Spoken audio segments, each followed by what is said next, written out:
Well, I'm not one to back down from a challenge, and a viewer of mine had challenged me to take a look at this particular album. He said, I bet you can't do it by the end of July. And, well, here we are at the end of the July, and I realized I still hadn't done it. So, yeah, let's dive into this one.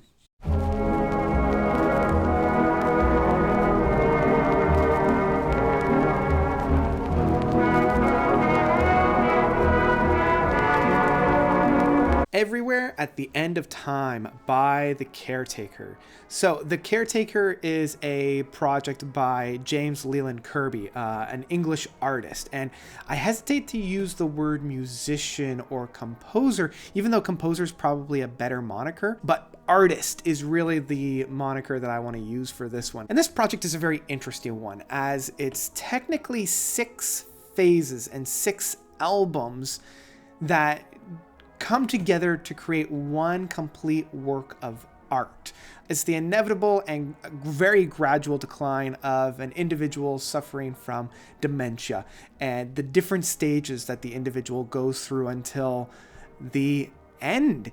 And it's really interesting because it's like 6.5 hours long to get through, and each phase fluctuates between 40 minutes to an hour and a half. And so you can't really listen to any one phase by itself. I mean, you can, but that's not the point. That's not how this thing is supposed to be experienced. And it's also really interesting in that the first 3 phases are much more akin to records of the 20s, 30s, and 40s, like the big ballroom things. And in fact, I believe the first phase was very, very much inspired of his work back in the late 90s, early 2000s of Scenes from a Haunted Ballroom. That is essentially just samples of the last scene of The Shining, that music that's been played over and over again. There's also similar sounds, like I can definitely hear very popular ballroom suites such as On Top of the World. But as we get through these first 3 phases, they slowly start to diminish and fall apart. Like songs will just stop halfway through. And this is particularly within stage 3. Stage 1 and 2 is pretty fine. Like, it does feel like there's something underneath the surface that's not quite right. Either there's a lot more distortion, there's a lot more reverb and feedback. It does sound like it's being played on a record player, so there's a lot of crackles, there's a lot of dust and flint within the grooves. And that's actually a brilliant metaphor, especially if you're dealing with Alzheimer's, with like the plaques getting into the grooves of your brain, which is essentially what's happening. It's the deterioration of the brain itself. So if this record was the memories that were being stored on our brains, then those cracks and pops and crinkles are essentially the dementia eventually eroding the vinyl of our brains, turning us into like an unresponsive individual. If you were to listen to this on YouTube, it does kind of break itself down and actually explain what's going on in these particular pieces. So stage 1, it's here we experience the first sign of memory loss. The stage is most like a beautiful daydream.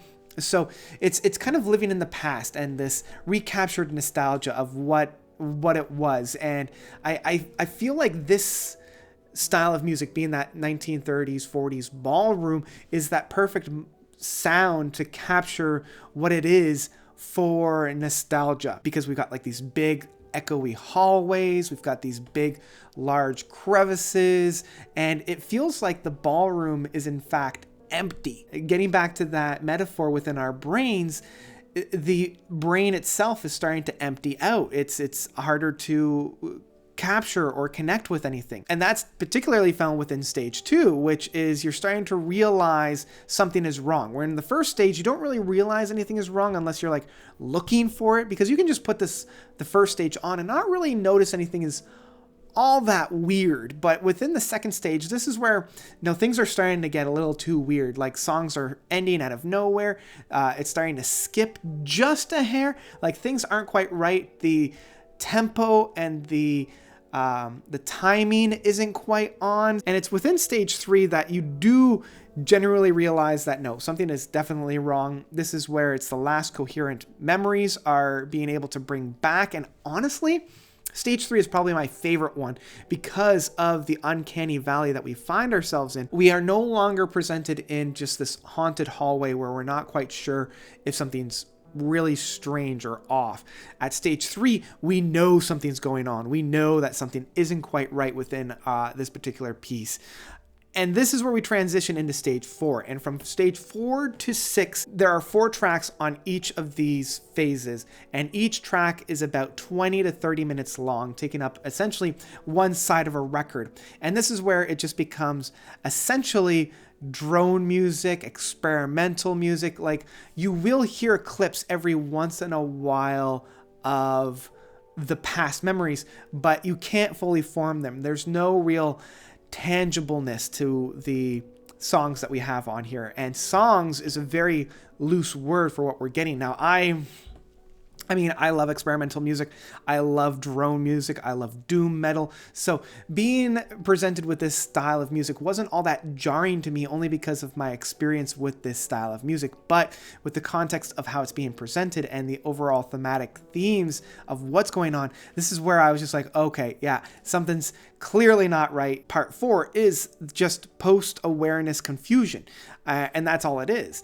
And stage 5 is kind of beyond that. It's submitting yourself to that post-awareness.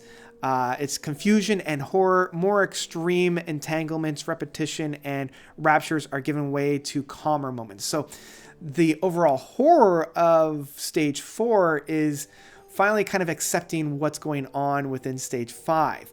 And stage 5, again, it still has that horror. It still has that, but it's no longer as confusing. It's no longer as, what is this? In fact, stage 6, the final one, is just without description. And that's essentially what it says. It's confusion so thick you forget about forgetting. Brutal bliss beyond this empty defeat. Long decline is over.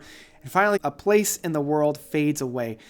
And so by this point, it's just nothing but noise. It's just like losing yourself to waves upon sounds upon nothingness. And then by the end of stage 6, we have this sound, this, like, it's very obvious that there's the individual has passed on, because there's almost like this reverb bell that's being hit, almost like the toll of the dead.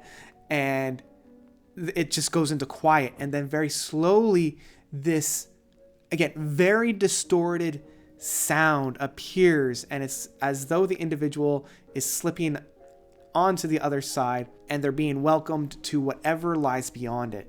And the rest is basically just the funeral march. And it was pretty intense, because if you spend 6.5 hours slowly declining into it, it just becomes grueling. So I've listened to this piece 2 full times through. Once, I had to kind of come and go because it is a very long and drawn out thing. But the second time, I sat myself down and just listened to the entire thing. I actually read some Lovecraft, and like H.P. Lovecraft is the perfect conduit for listening to this kind of music, because his writing style is perfectly situated for this music. Because at the beginning, you know something's not quite right, but as you gradually go, there's something wrong, and it's blaringly obvious. Yeah, by the end of that stage, it's intense. It is extremely intense. But what I also like is that even though this does play with dementia, what I find really interesting is it lends itself perfectly as well to any other metaphor about one losing their mind. This could even be into madness or insanity. This could be into like the deterioration of the self. And this, again, this could be found in almost any kind of metaphor. And I think this is very, very, very well done art in that sense. And that's kind of why I say, like, this is more of an art installation piece rather than a musical project. It's something to be experienced. It's not necessarily one that you would want to sit down and enjoy listening to, maybe outside of the first 3 phases. but it's definitely one that you want to sit down and give your attention to and experience. So I can't, in all good conscience, rate this album because it's a piece of art, and I can't really rate something like that.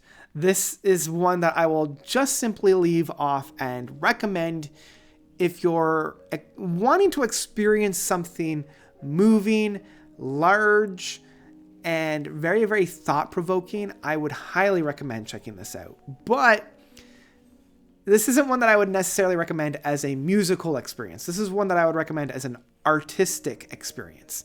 So that's what I'm going to say for this one. I loved this particular experience.